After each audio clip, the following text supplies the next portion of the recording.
जय हिंद दोस्तों, आप सभी का स्वागत है मेरे YouTube चैनल पर जिसका नाम इतिहास की कहानी मेरी जुबानी। आज मैं आपको इस इतिहास की कहानी में पानीपत की जो लड़ाई हुई थी बाबर और इब्राहिम लोदी के बीच में, आज उसकी कहानी को मैं आपको बताने जा रहा हूं कि बाबर और इब्राहिम लोदी के बीच में जो लड़ाई हुई थी, आखिर ये लड़ाई होने का कारण क्या था, ये किसकी गलती थी जो ये इतिहास में ये लड़ाई का नाम दर्ज हो गया, और ये लड़ाई करवाई कौन थी, आखिर इस लड़ाई के पीछे किसकी अपनी खुद की मंशा थी लड़ाई करवाने की। तो आज हम लोग उस विषय में पूरी विस्तार पूर्वक जानेंगे कि ये लड़ाई होने के पीछे किसकी आखिर अपनी राजनीति और रणनीति थी। तो चलिए इस कहानी की आज हम लोग शुरुआत करते हैं। पानीपत की जब लड़ाई होती है तो दो आदमी के बीच में हुई थी ये लड़ाई, और इब्राहिम लोदी जो लोदी वंश का सुल्तान, तीसरे नंबर का ये सुल्तान अपने ज़माने में हुआ करता था, और बाबर के बीच में ये लड़ाई हुई।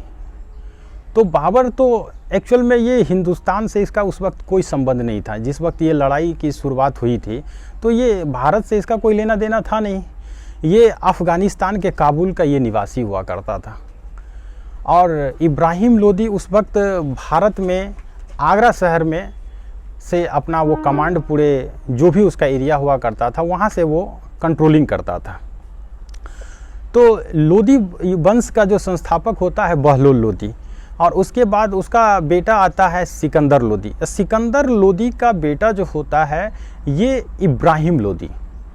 अब इब्राहिम लोदी जब अपने सत्ता पे काबिज होने की बारी जब आती है तो इनके पिता जब सिकंदर लोदी की मृत्यु हो जाती है, तो सिकंदर लोदी का जो मृत्यु होने के बाद इनके 5 पुत्र थे, जिसमें इब्राहिम लोदी सबसे बड़े कद के हुआ करते थे पुत्र, और नंबरिंग में भी वो पहले स्थान पे थे, और काफ़ी युद्ध कला और काफ़ी रणनीति से वो काफ़ी बहुत मजे हुए खिलाड़ी होते थे। तो पिताजी के मौत के बाद राजा की सीट तो खाली हो चुकी थी, किसी न किसी को तो इस गद्दी को संभालना था। तो आने वाले समय में राजा का चुनाव होता है कि अब इस गद्दी को संभाला जाए। तो उस दरबार में जब गद्दी पे बैठने की बारी आती है तो सभी लोगों का निर्णय अलग अलग पक्ष में जाता है, क्योंकि उनके 5 भाई हुआ करते थे। इब्राहिम लोदी अकेले भाई नहीं थे, भाई में पहले नंबर पे ये थे, बाकी इनसे 4 इनके नीचे भी थे। तो गद्दी पे बैठने के लेकर के आपस में काफ़ी मतभेद हो चुके थे कि उनका इच्छा था कि हम बैठे और उनका इच्छा था हम बैठे। पर इब्राहिम लोदी रेस में सबसे आगे गद्दी पे बैठने के लिए वो चल रहे थे। उसके बाद उनके एक भाई जो थे, छोटे भाई, उनका नाम था जलाल खां। वो भी चाह रहे थे कि ये राजगद्दी हमें मिले, इस पर हम काबिज हो। पर दोनों भाई के बीच में 2 खेमा बटा हुआ था। एक अमीर का जो वर्ग था, जो सब दिन से उस राज दरबार का हिस्सा हुआ करता था, अमीर लोग, तो वो उनके छोटे भाई के पक्ष में ज़्यादा झुकाव था, और वो चाह रहे थे कि जलाल खां अब इस राजगद्दी को संभाले और इस परंपरा को वो आगे लेकर के जाएं। और इब्राहिम लोदी चाह रहे थे कि नहीं, जब भी काबिज हो इस गद्दी पर तो मैं काबिज हूँ। तो इस लेकर के 2 खेमों में बटा हुआ था मामला। पर इब्राहिम लोदी किसी तरह से गद्दी पर बैठने में वो काबिज हो जाते हैं, कामयाब हो जाते हैं, और छोटे भाई इनके प्रति विद्रोह की शुरुआत कर देते हैं। और विद्रोह करने के पश्चात इनको स्टार्टिंग में जौनपुर का जो इलाका हुआ करता था वो इनको दे दिया जाता है कि ठीक है, आप जौनपुर का जो भी हिस्सा है उस पर आप शासन कीजिए, क्योंकि विद्रोह हो रहा था और उनको राजगद्दी पे बैठना था। इस चीज़ को लेकर के वो ज़्यादा इसमें दिमाग नहीं लगाते हैं इब्राहिम लोदी, और अपने छोटे भाई जो उनके साथ विद्रोह करते हैं उनको कहते हैं कि ठीक है, आप जौनपुर में चले जाइए। अब जौनपुर को उनको दे दिया जाता है। और अमीरों का जो एक ग्रुप होता था उस इलाके का, और जो उस वक्त उनके पिताजी के शासनकाल में उस राज दरबार में अहम पद पे वो लोग बैठे रहते थे, तो उनका काफ़ी दबदबा रहता था कोई भी चीज़ पर निर्णय लेने में। तो वो बोले कि ठीक है, अभी तो कुछ नहीं बोलेंगे इन लोगों के खिलाफ, क्योंकि वो भड़का चुके थे उनके भाई को, और ये इब्राहिम लोदी को पूर्ण रूप से मालूम हो चुका था कि ये मेरे भाई को बहुत हमारे प्रति विद्रोह के लिए उकसाते हैं। पर उस वक्त ये ज़्यादा तूल नहीं देना चाहते थे। वो चाह रहे थे कि किसी तरह से पहले इस राजगद्दी पर मैं काबिज हो जाऊं, बैठ जाऊं, उसके बाद फिर इन लोग को देखेंगे धीरे धीरे। और उनके उकसाने के कारण अपने भाई को वो जौनपुर का राज देते हैं कि ठीक है आप जाओ, जौनपुर में रहो, वहाँ से शासन करो, अपनी सत्ता को संभालो। जबकि वो देना चाहते नहीं थे। वो चाह रहे थे कि इस सारे चीज़ पर अभी मेरा अधिकार हो, खुद का वो अपना अधिकार काबिज करना चाहते थे। पर अमीरों के कारण इनको देना पड़ गया। ये बात इब्राहिम लोदी के आंख में बहुत ज़्यादा खटक जाता है कि ये कहीं ना कहीं मेरा दुश्मन है। और उसी वक्त से अमीरों के प्रति इनका जो है एक अलग सोच बन जाता है। और वो अपने राज दरबार में जितने भी अहम पद होते हैं उस पद से इन लोग को हटाना शुरू करते हैं और उनको अपमानित करना, उनको बेइज्जत करना, उनको नीचा दिखाने की कोई कोर कसर नहीं छोड़ते हैं। धीरे धीरे इनकी जो मेंटलिटी होती है कि वो पूरी तरह से इनको अपने बस में करना चाहते थे और जितने भी पद होते थे वो अपने अधीन कर लेना चाहते थे और उस पर अपने मन के पसंद के आदमी को वो नियुक्त करते थे। धीरे धीरे जितने भी अमीर लोग उनके राज दरबार में नियुक्त थे बड़े बड़े पद पर, उन सारे आदमी को हटाना वो शुरू किए और शुरू करने के बाद उनको अपमानित भी करते थे ताकि वो खुद ब खुद इस पद को वो त्याग दे और हमारे राज दरबार से वो अलग हो जाए, ताकि हमारे फैसले जो भी हों उसमें ये ऑब्जेक्शन ना करे, आपत्ति दर्ज ना करे। और जब राज दरबार लगाई जाती थी तो जब इनकी उपस्थिति होती थी, अपने सिंहासन पर बैठने की बारी जब आती थी, तो इनका फरमान जारी हुआ कि जितने भी अमीर वर्ग के हैं वो तब तक खड़े रहेंगे जब तक मैं दरबार में उपस्थित रहूं। और जब उनकी उपस्थिति होती थी तो सारे अमीर को, जो मंत्री हुआ करते थे, बड़े बड़े ऊंचे पद पर बैठे होते थे नियुक्त, उनको हाथ जोड़ करके अपमानित के तौर पर उनको खड़ा होने का सज़ा दिया जाता था ताकि उनको नीचा दिखाया जाए और उनको हमेशा अपमानित किया जाए, क्योंकि वो उस बात का बदला लेना चाहते थे कि इन्हीं लोगों के कारण मेरा भाई मेरे प्रति विद्रोह किया और मुझे जौनपुर का राज देना पड़ा उसको। तो एक ये था, तो उनको ये उसी वक्त से दोनों के बीच में बहुत गहरा टकरार होते चला गया। एक दूसरे का वो दुश्मन धीरे धीरे इस तरह से बनते जा रहे थे। और उधर वो अपने भाई के प्रति विद्रोह शुरू कर चुके थे कि नहीं, अब इससे ये राज अब को छीन लेना है, अब इस राज को अपने में समा लेना है और यहाँ का भी मैं राजा बन जाऊं। तो इस तरह से भाई में और अमीरों के बीच में इनका ज़बरदस्त टकराव चलता जा रहा था। दिन प्रतिदिन इस तरह से मामला बिगड़ता जा रहा था। तो भाई को भी जौनपुर जाकर के राज छीनने का एक प्लानिंग करते हैं। प्लानिंग ये करते हैं कि यहाँ से एक अपना जो कमेटी नियुक्त करते हैं मंत्री परिषद और उनको जौनपुर भेजते हैं। और जौनपुर भेजने के बाद ये कहते हैं कि यहाँ पे जो भी व्यक्ति हैं अगर हमारी बात को अगर नहीं मानते हैं तो फिर उनके खिलाफ हम लोग बहुत बड़ा कदम उठाने वाले हैं। और उनको डराते हैं और अपने भाई को भी समझाते हैं और चेतावनी जाहिर करते हैं कि आप इस राज को त्यागें और ये अपना राज आप हमें सौंप दें। अगर आप नहीं सौंपते हैं तो फिर मैं आपके प्रति भी कठोर से कठोर कदम उठाऊंगा। और इस बात को लेकर के भाई में जब टकरार होती है तो ये आमने सामने का युद्ध उत्पन्न हो जाता है और दोनों भाई आमने सामने युद्ध के लिए उतर आते हैं। और इसमें इब्राहिम लोदी विजय होते हैं और अपने भाई को बंदी बना करके वो आगरा के किले में जा कर के उनको कैद कर देते हैं और वहीं पे उनके भाई की मृत्यु हो जाती है।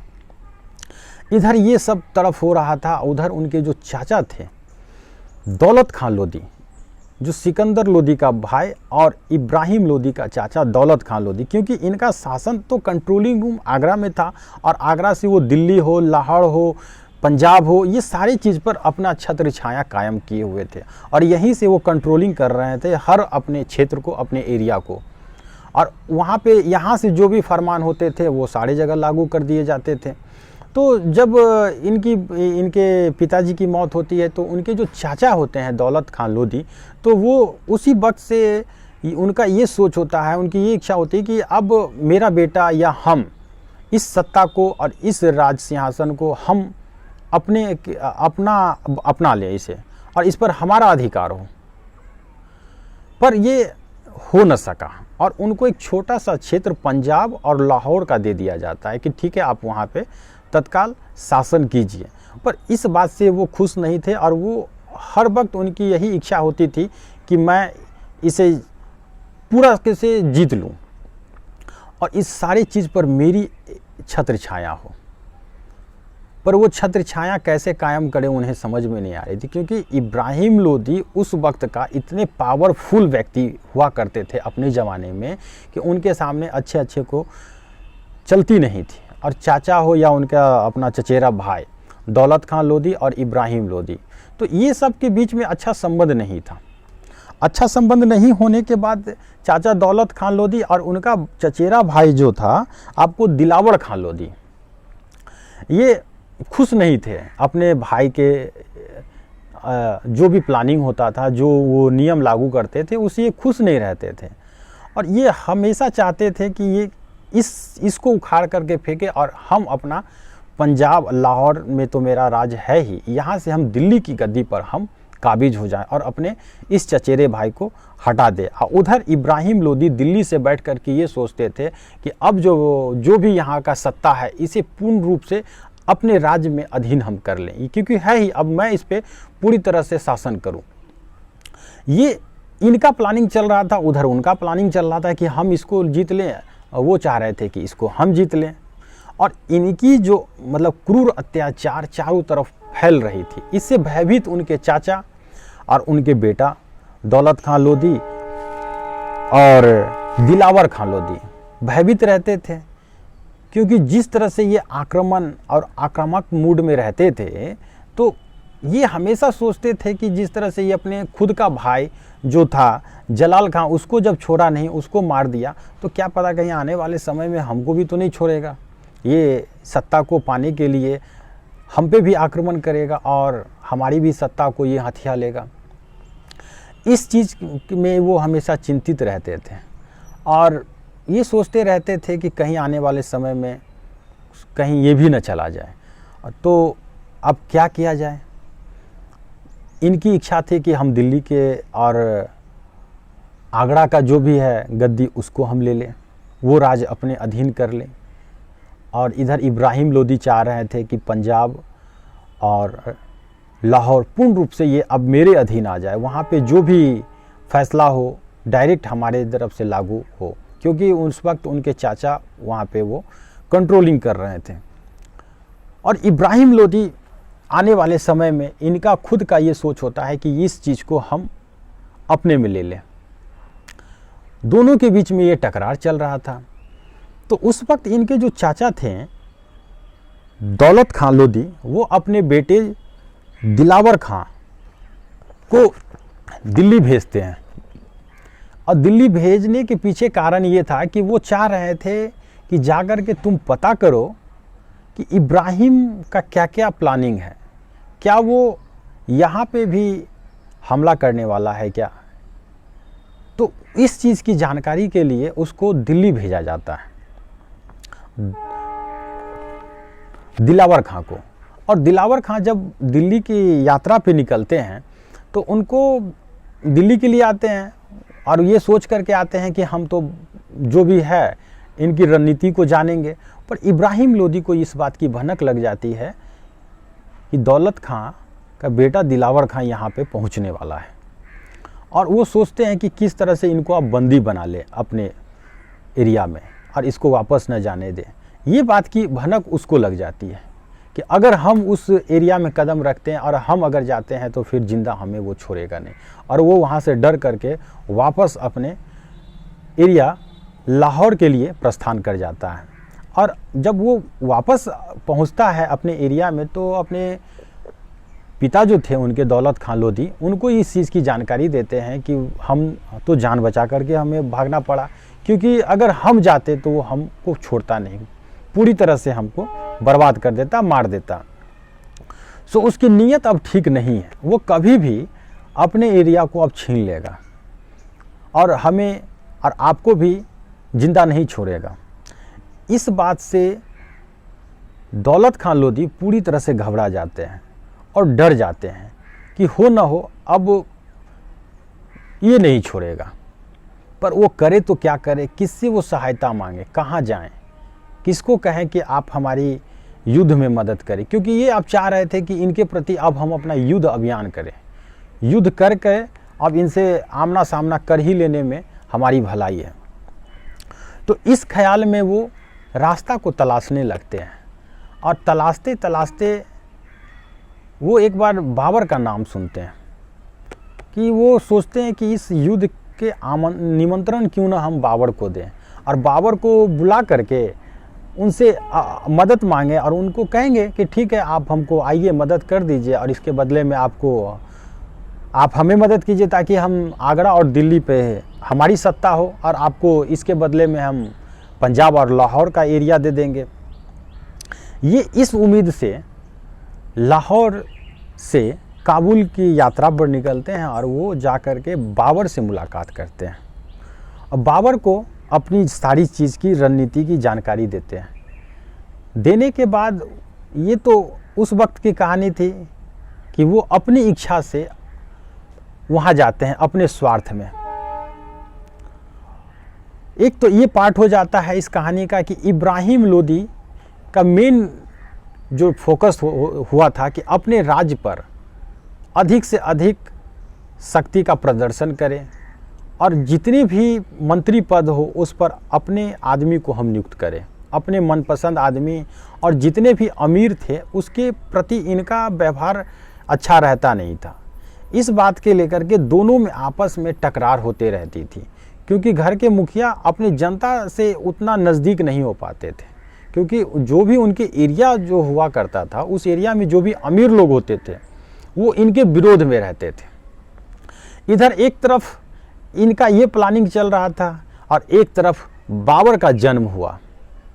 जब बाबर का जन्म होता है तो उस वक्त उसका जन्म अफ़गानिस्तान के काबुल में होता है और 14 फरवरी सन 1883 में बाबर का जन्म होता है। और बाबर का जन्म जब हुआ था तो उनके पिता का नाम होता है मिर्ज़ा उमर शेख और माता का नाम कुतलुक निगार खानम।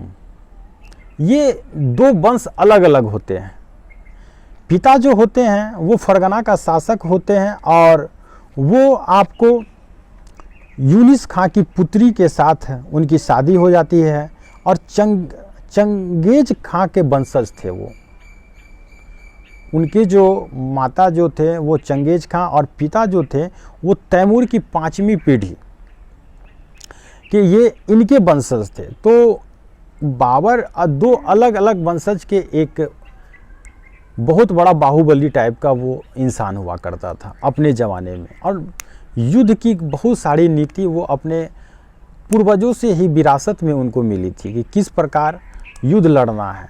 बाबर कभी भी भारत पर शासन करने के बारे में कभी नहीं उनका सोच था कि हमें भारत पर शासन करना है या भारत पर अपनी राजनीति सत्ता को कायम करना है। कभी भी अगर उनके दिमाग में चला तो लूट खसोट की ही बात चली कि हाँ, भारत में आक्रमण करके जो भी है खजाना उसको लूट के अपना साइड हो जाना है, क्योंकि उनके पास ऑलरेडी वहाँ का फरगना का शासक थे और वहाँ पे उनकी अपनी सत्ता था।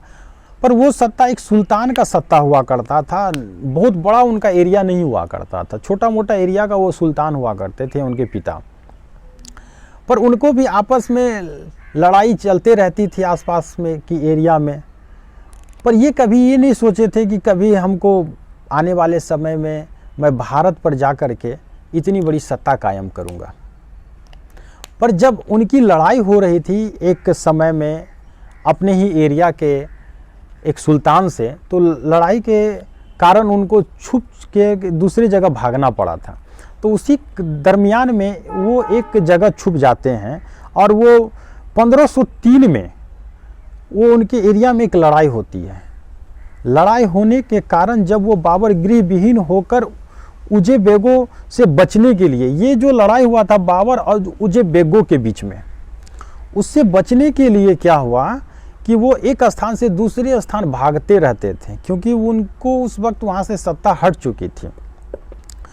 तो जब एक वो भाग करके वो ताशकंद के निकट जब पहुँचते हैं तो एक ग्रामीण मुखिया के पास वो पहुंचते हैं। तो उसमें एक वृद्ध महिला जब रहती है, तो जब उनके घर में जब पहुंचते हैं तो वो इनको बताते हैं कि आपके जो पूर्वज थे, आपके जो वंशज थे, वो एक समय में भारत पर बहुत आक्रमण किए और वहाँ से बहुत ही अपनी वो सत्ता को चलाए हैं। तो उस वक्त बाबर तो इस बात को सुने, पर कभी ये नहीं उनके दिमाग में आया कि हमें भारत पर भी जाकर के एक समय में आक्रमण करना है या फिर अपनी सत्ता को वहाँ पे काबिज करना है। उनको तो अपना जान बचाना उस वक्त मुश्किल था, क्योंकि उनको लड़ाई झगड़ा चल रही थी आपसी, पड़ोसी जो भी उनके राज्य थे उनमें। तो उस वक्त इस बात को वो सोच लेते हैं और सोच करके फिर से अपने बचाव के दृष्टिकोण से वो चले जाते हैं अपने एरिया में, और फिर वो जंग लड़ते हैं और अपने एरिया को बचा लेते हैं। तो इस तरह से उनके दिमाग में पहली बार ताशकंद में उनको ये चीज़ की जानकारी मिलती है कि हमारे पूर्वज जो थे वो भारत पे आक्रमण किए और वहाँ से काफ़ी धन दौलत को लूटे। तो इसी सोच को देखते हुए भारत पे पानीपत की लड़ाई से भी पहले बाबर ने 5 बार आक्रमण किया, और 5 बार अलग अलग जगह पे वो जाकर के आक्रमण करते हैं। और आक्रमण करने के बाद वो इसको सिर्फ लूटपाट की दृष्टिकोण से वो चाहते हैं कि धन दौलत को लूटे, और इससे और वो कुछ नहीं चाहते हैं कि हम अपना सत्ता को कायम करें या फिर इस चीज़ को हम अपने अधीन ले करके आए। सिर्फ और सिर्फ वो अपना लूट खसोट का उनका दिमाग में चलता था, और वो लूट खसोट के कारण वो पहली बार 1504 में वो आते हैं, फिर 1507 में आते हैं। उस तरह से न जाने बहुत बार वो लूट खसोट करने के लिए, पर आक्रमण जो होता था वो आक्रमण पहली बार 1519 में किए थे। यूसुफ जाई जाति के विरुद्ध ये पहली बार उन्होंने आक्रमण किया। फिर उसके बाद ये आते हैं द्वितीय आक्रमण, फिर 1519 में ही उनके प्रति फिर लूट खसोट के प्रति आक्रमण करते। इस तरह से वो 5 बार आक्रमण टोटल करते हैं। यानी 1519 में उनका पहला आक्रमण हुआ, फिर 1519 में फिर दूसरा आक्रमण हुआ, फिर 1520 में तीसरा आक्रमण हुआ, फिर चतुर्थ आक्रमण 1524 में इनका फिर आक्रमण होता है, और इस तरह से ये इनका आक्रमण चलते रहता है। 5वां आक्रमण जब ये बाबर ने काबुल वापस लौटने के वक्त में ये आक्रमण करते हैं भारत पर जब इनका आक्रमण जब चलने लगता है तो इब्राहिम लोदी को लड़ाई झगड़ा तो चल रहा था। इब्राहिम लोदी और दौलत खान लोदी दोनों चाचा भतीजा में लड़ाई तो आपस में कंटिन्यू चल ही रहा था। तो दौलत खान जो लोदी होते हैं उनके चाचा, इस चीज़ से बहुत आश्चर्यचकित होते हैं कि यार ये जो बाबर है, जहरुद्दीन मोहम्मद बाबर, ये काफ़ी युद्ध में निपुण है और बहुत ही ताकतवर है, और युद्ध कला में अभी तक जितने भी हमारे एरिया के आसपास ये आक्रमण किए हैं इनको तो कोई पराजित नहीं कर पाता है। तो क्यों ना हम लोग इनसे दोस्ती की जाए और इनको अपने अधीन ला करके ये प्रस्ताव दिया जाए कि अगर आप हमारे सहायता करते हैं तो आपको मैं पंजाब और लाहौर का एरिया दे दूंगा, और आप हमें आगरा और दिल्ली पर जो सत्ता है उसको हासिल करने में आप हमारी मदद करें। तो ये प्रस्ताव लेकर के दौलत खान लोदी बाबर के पास जाता है, और बाबर इनकी प्रस्ताव को सुन करके उनको उस बात की याद आती है कि अरे ये तो मतलब बैठे बिठाए मतलब बहुत बड़ा हमारे सामने एक प्रस्ताव आ गया। क्योंकि आज से कुछ साल पहले तो हमें ताशकंद में जो बुढ़िया ग्रामीण मुखिया थी वो हमें बताई थी कि हमारे दादा परदादा यहाँ राज किए थे और सत्ता पे काबिज थे, आक्रमण किए थे। तो ये इनके लिए बहुत बड़ा उपलब्धि हासिल हो जाता है क्योंकि अभी जो भी आक्रमण हो रही थी वो साइड एरिया पे ये आक्रमण कर रहे थे। अब मेन पूरा पॉइंट पे आक्रमण करना, तो ये इनको अपनी जो है लालच दिखाई देने लगती है, और वो उस वक्त इस लालच में आकर के उनके प्रस्ताव को स्वीकारते हैं कि ठीक है, आपको हम मदद करेंगे, तो आप हमें क्या दीजिएगा? तो आप हमें ये युद्ध जो है इब्राहिम लोदी से मैं युद्ध लड़ना चाहता हूँ, सो आप अपनी सेना और आप अपनी युद्ध कला का पूरा सहयोग करें और उस पर आप हमारी सत्ता दे दीजिए। काबिज जब हमारी सत्ता हो जाएगी तो मैं लाहौर और पंजाब आपको दे दूंगा। तो ये उनमें ये चीज़ की डील होती है। इस डील को तय कर करके ये दोनों अपने अपने वापस आ जाते हैं।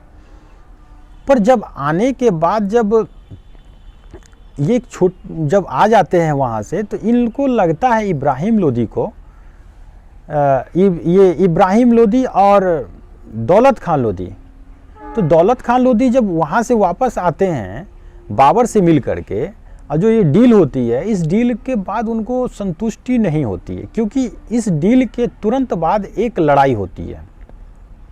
लड़ाई होने के बाद जो उनका आपस का एरिया में लड़ाई हुई थी, उसमें जो बोले थे कि आपको हम ये एरिया मिलेगी, पंजाब का एरिया और लाहौर का एरिया, उसमें बाबर स्वयं काबिज हो जाते हैं और ये उनको एरिया देने से मना कर देते हैं। और उस वक्त अपने जो उनके आदमी होते थे बाबर के, उसको उस एरिया में काबिज कर देते हैं, आधा एरिया इनसे ले करके। तो दौलत खान लोदी को विश्वास नहीं होता है कि नहीं, ये कहीं ना कहीं ये फ्रेबी है, झूठा है, और इनके भरोसे अगर हम यहाँ बैठे रहें तो दिल्ली की गद्दी और आगरा की गद्दी हमें मिल नहीं पाएगी, और जो भी हमारे पास अभी जो है वो भी हाथ से निकल जाएगी। तो क्यों ना ऐसा करें कि खुद हम आक्रमण करें इब्राहिम लोदी पर। और उनके जो चाचा होते हैं दौलत खान लोदी, वो इब्राहिम लोदी पर आक्रमण करने के लिए प्लानिंग करते हैं और उन पे आक्रमण करते हैं। पर इस लड़ाई में, चाचे भतीजी की लड़ाई में, भतीजा जो होते हैं इब्राहिम लोदी, वो जीत जाते हैं इस लड़ाई को, और उनके जो चाचा होते हैं दौलत खान लोदी, वो बुरी तरह से हार चुके रहते हैं और हार करके फिर अपने एरिया में चले जाते हैं, क्योंकि इनका इच्छा था कि हम इस लड़ाई के माध्यम से दिल्ली और आगरा को हम जीत लें। पर इनके मंसूबों पे ये पानी फिर जाता है और वापस फिर अपने घर को ये चले जाते हैं, क्योंकि ये जीत नहीं पाते हैं। और ये हार तो चुके थे और ये टूट भी चुके थे, पर अब करें तो क्या करें। बाबर को जब इस बात की पता चलती है कि हमारे डील होने के बावजूद भी आप खुद जा कर के वहाँ पर आप आक्रमण किए, तो बाबर इनसे बहुत रुष्ट हो जाते हैं और क्रोध में आकर के इन पे दंडित करते हैं इनको। और दंडित करने के बाद ये लड़ाई लड़ने के लिए तैयार हो जाते हैं कि नहीं, अब मैं इससे लड़ूंगा और इस पर सिर्फ और सिर्फ मेरा अधिकार होगा। और एक बार फिर से लड़ाई की पूरी योजना बनाती है बाबर। लड़ाई के लिए वो पानीपत का मैदान को चुना जाता है। इधर इब्राहिम लोदी तो दौलत खान लोदी से लड़ाई करके टूट चुका था, क्योंकि जीत होने के बाद भी काफ़ी नुकसान हुई थी।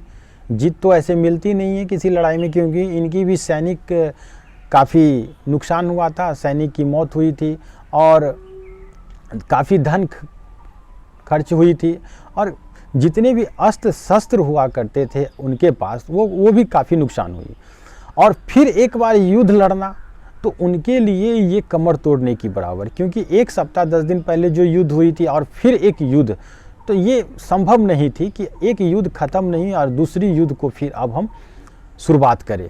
तो इस वजह से काफ़ी दोनों में परेशानी। पर तो युद्ध के लिए तो आप ललकारने के लिए वो दुश्मन तो उनके चौखट पे खड़े थे, पर ये अब बैठे तो बैठे कैसे, क्योंकि बैठ तो सकते नहीं थे, क्योंकि बाबर इनके एरिया के समीप आ चुका था और पानीपत के युद्ध में आकर के इनको युद्ध की चुनौती दे दिया गया था कि आप युद्ध लड़े, नहीं तो हम आप पे आक्रमण कर देंगे आपके राज्य पर। अब इब्राहिम लोदी बैठने वाला नहीं था, क्योंकि वो भी अपने जगह बहुत बड़े ताकतवर और बहुत बड़े शूरवीर अपने ज़माने में हुआ करते थे, और उस वक्त बाबर के द्वारा जो इनको ललकारा गया था, वो ललकार से ये डरने वाले नहीं थे और ये एक बार फिर से पानीपत के युद्ध में के मैदान में ये उपस्थित हो जाते हैं और दोनों आ जाते हैं। क्योंकि इब्राहिम लोदी तो बाबर के बारे में कुछ नहीं जानते थे। इब्राहिम लोदी को बाबर की ताकत के बारे में कोई अंदाज़ा नहीं था, कुछ नहीं मालूम था। पर बाबर को उस वक्त इब्राहिम लोदी की ताकत के बारे में सारी जानकारी हो चुकी थी, क्योंकि ये अफ़गान शासक हुआ करते थे। तो ये ये इब्राहिम लोदी अफ़गान शासक हुआ करते थे और उस वक्त क्या था कि अफ़गान की जो उनके चाचा भतीजे हुआ करते थे, दौलत खान लोदी और दिलावर खान लोदी, ये इनसे तो मिल चुके थे। इनके पास क्या है क्या नहीं है, इनका सारा बायोडाटा इनको उठा करके बाबर को दे दिया गया, यानी घर का बेदी लंका ढहाए का काम किया और ये सारी की सारी जानकारी इनको दे दी जाती है बाबर को। तो बाबर तो पहले ही पूरी तरह से प्लानिंग हो जाता है कि हमारे दुश्मन के पास क्या है क्या नहीं है, कहाँ तक वो हमें नुकसान पहुँचा सकता है। इन सारी बातों से वो पूरी तरह से अवगत थे और वो जानते थे कि मैं ये युद्ध को जीत लूँगा। और युद्ध को जीतने के उद्देश्य से वो पानीपत के मैदान में उपस्थित हुए थे। पर फिर भी ये चाह रहे थे कि दुश्मन को वो कभी हल्के और आसान नज़रिए से नहीं देखते थे, दुश्मन को दुश्मन समझते थे और कभी भी आसानी से उनको नहीं देखते थे और उनको उपस्थित होने का फरमान जारी किया गया। और इब्राहिम लोदी और बाबर दोनों पानीपत के मैदान में उपस्थित होते हैं। उपस्थित होने के बाद एक सप्ताह तक दोनों की सेना आमने सामने खड़ी रहती है और बाबर हमेशा चाहता था कि हमारा दुश्मन हम पे पहला आक्रमण करे, क्योंकि वो ये जानना चाहता था कि हमारे दुश्मन के पास ऐसी कौन सी हथियार, ऐसी कौन सी रणनीति है, उसे तो हम जानते नहीं हैं। पर जब तक वो आक्रमण करेगा नहीं तब तक तो मुझे कुछ पता नहीं चलेगा कि उसके पास आखिर ऐसा कौन सा हथियार है, ऐसा कौन सा वो अस्त्र शस्त्र है जिससे वो हम पे आक्रमण कर रहा है या हम पे हमला कर रहा है। तो इस चीज़ को देखना वो चाहते थे, इसलिए वो एक सप्ताह तक उनके आमने सामने खड़े रहे। एक तरफ इब्राहिम लोदी और एक तरफ बाबर की सेना, दोनों एक दूसरे के आमने सामने खड़े रहे। पर आक्रमण हर हमेशा चाहते थे कि ये बाबर चाह रहे थे कि इब्राहिम लोदी ही हम पे आक्रमण करे, ताकि मैं उसकी युद्ध की रणनीति को मैं समझ सकूं, जान सकूं, ताकि मैं उस पर आसानी से अपना प्लानिंग जो भी है उस पर मैं उपयोग कर सकूं।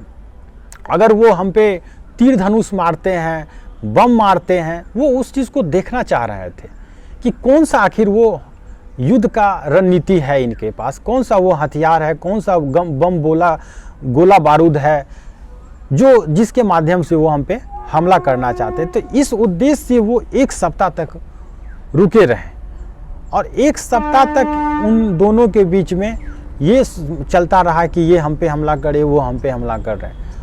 पर न बाबर हमला कर रहा है, न इब्राहिम लोदी हमला कर रहे हैं एक दूसरे पे। और दौलत खान लोदी जो थे, उनके चाचा दिलावर खान लोदी, ये उनके पक्ष में खड़े थे, बाबर के पक्ष से। और इनकी सारी जो भी कमजोरी, जो भी इनकी रणनीति है, क्योंकि ये तो ऑलरेडी उनके साथ सहयोग थे, पहले एक दूसरे में अटैचमेंट था, तो लड़ाई का जो भी प्लानिंग होता था वो एक दूसरे को मालूम था। ये सारी बात बाबर को जानकारी में दे दी जाती है कि ये चीज़ ये यहाँ तक, इस हद तक ये कदम उठा सकते हैं इस युद्ध में। और उस वक्त जब लड़ाई हुई थी पहले इब्राहिम लोदी और दौलत खान लोदी में, तो ये तो बाबर से पहले जो लड़ाई हुई थी उसमें तो इब्राहिम लोदी पूरी तरह से टूट चुका था, इसकी कमर टूटी हुई थी। और एक बार फिर से जो सेना को ये संगठित करके लाए थे उस युद्ध मैदान में, तो सेना काफ़ी थकी हुई थी और सेना का मनोबल भी काफ़ी टूटा हुआ था, क्योंकि एक तो लड़ाई से लड़ के आए, फिर एक लड़ाई को लड़ने जाना है, तो उस लड़ाई के लिए उतने वो एक्टिव नहीं थे उस वक्त। पर उनको किसी तरह से लेकर के लाया गया और इनके एरिया में जो अमीर लोग थे इनको एकदम इनके पक्ष में थे ही नहीं। तो उस युद्ध में उनका साथ था नहीं, पर युद्ध तो लड़ना था। अब दोनों उस मैदान में उपस्थित थे कि अब लड़ना है, या तो आर हो या तो पार हो। बाबर को सारी जानकारी मिल चुकी थी कि इनके पास कौन सा क्या है नहीं है, फिर भी वो इस इंतज़ार में थे कि ये कौन सा आक्रमण, कौन सी रणनीति, युद्ध की रणनीति को ये अपनाते हैं। और अंत में इब्राहिम लोदी को ही वो पहला कदम उठाना पड़ा।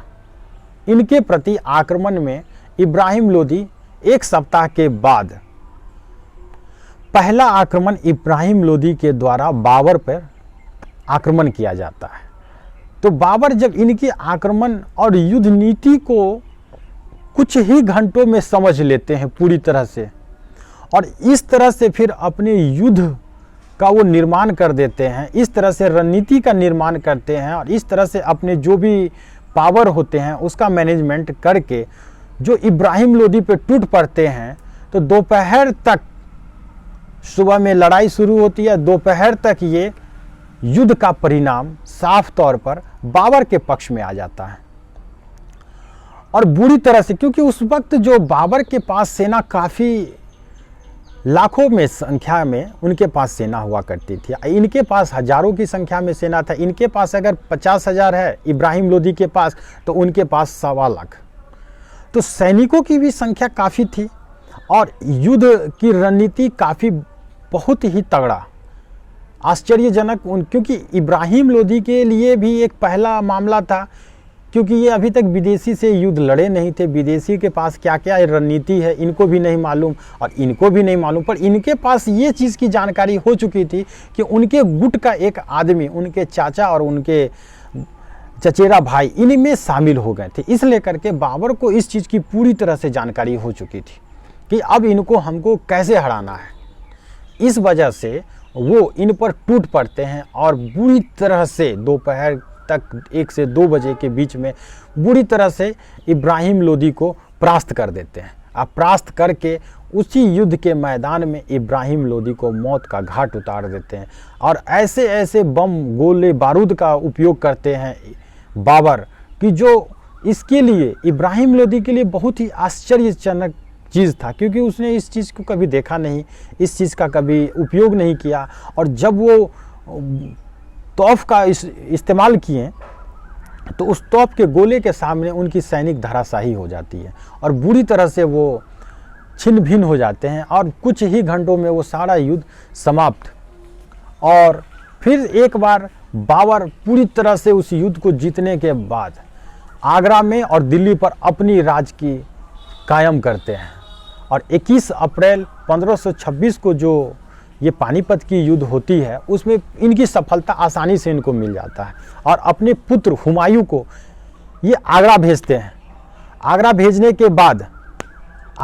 के बाद ये वहाँ पे इनको वो राज दे दी जाती है और ये स्वयं दिल्ली पर अपना सत्ता को कायम करके मुगल साम्राज्य का पहली बार इस वंश को मिटाने के बाद, जो इब्राहिम लोदी का वंश था उसको मिटाने के बाद, उसके बाद ये अपनी सत्ता को कायम करते हैं। तो बाबर की जीत के पीछे क्या कारण हुई और इब्राहिम लोदी को हारने के पीछे क्या कारण हुई, वो आपको मैंने बताया कि ये आखिर ये युद्ध हुआ तो हुआ कैसे, किसकी गलती के कारण हुआ। तो इब्राहिम लोदी की गलती के कारण ये हुआ कि जहाँ पर वो शासन करते थे वो अपने ही एरिया के जितने भी अमीर वर्ग थे उनको वो रुष्ट करके रखते थे, नाराज करके रखते थे। उनका सहयोग इनके प्रति कभी नहीं रहा और न ही अंतिम युद्ध में इनका युद्ध सहयोग करने के लिए आए कि हाँ कि आज हमारे राजा बहुत संकट में है, मैं इनको आगे चढ़ बढ़ करके इनकी सहायता करूं। इस वजह से वो उनको अपने एरिया का ही जो भी व्यक्ति थे इनको कोई मदद नहीं किया और इनके जो चचेरा भाई थे और इनके चाचा इनके विरुद्ध में रहते थे, क्योंकि ये इनकी एक लालच थी कि किस तरह से अपनी सत्ता हर जगह मैं काबिज कर लूं और हर जगह पे हमारी ही राज हो। और बाबर को आसानी मिल गई जीत, ये सफलता बाबर को बहुत आसानी से मिल चुकी थी। बाबर इतना नहीं सोचा था कि हमको इतनी आसानी से भी ये भारत पर हमको ये काबिज आसानी से मिल जाएगा हमको ये सत्ता। तो इनको सत्ता मिलने में उनका इब्राहिम लोदी का चाचा दौलत खान लोधी का सबसे बड़ा योगदान होता है। लास्ट में उनको भी कुछ ज़्यादा हाथ नहीं लगती है और इब्राहिम लोधी का यहाँ से सूर्योदय होता है और अपना वंश जो है मुग़ल वंश की स्थापना इसी जगह से, इसी युद्ध के बाद ये मुग़ल साम्राज्य की स्थापना करते हैं। और लोधी वंश हमेशा हमेशा के लिए इस युद्ध के बाद पूरी तरह से समाप्त हो जाती है और एक नए वंश का सूर्योदय होता है, जिस वंश का नाम मुग़ल वंश, जिसका संस्थापक स्वयं बाबर होता है। और इसीलिए ये युद्ध एक निर्णायक युद्ध माना गया और भारत के इतिहास में पानीपत का युद्ध सबसे बड़ा युद्ध माना गया, एक अद्भुत, एक आश्चर्यजनक।